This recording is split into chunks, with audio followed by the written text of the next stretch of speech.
Muslim legislative elections in Nigeria, then presidential,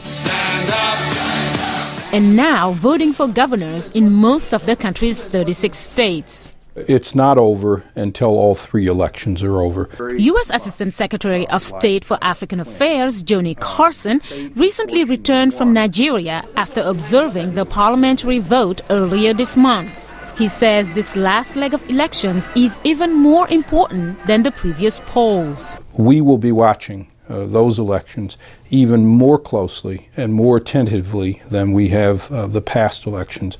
And if we see governors and if we see regional election commissioners who are attempting to rig those elections, inciting violence, we ourselves will, under our own laws in the United States, take action, as we have done with respect to those individuals who've been responsible for undermining democracy in other places in Africa.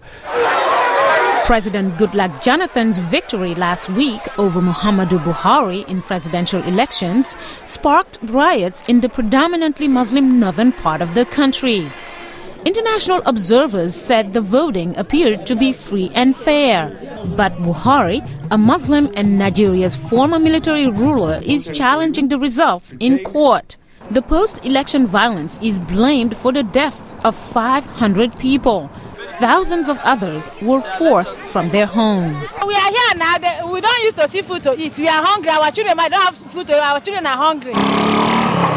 Security concerns about ongoing violence led Nigerian election officials last week to delay gubernatorial elections in 2 northern states. President Jonathan, a Christian from the south, warned that continued violence could threaten stability in this West African nation and has stepped up security.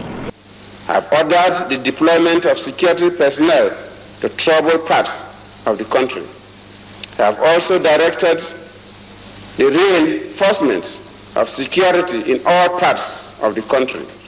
Nigeria is Africa's largest oil producer and its most populous nation with 150 million people.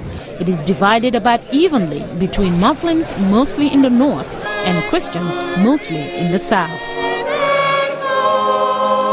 Mariama Diallo, VOA News.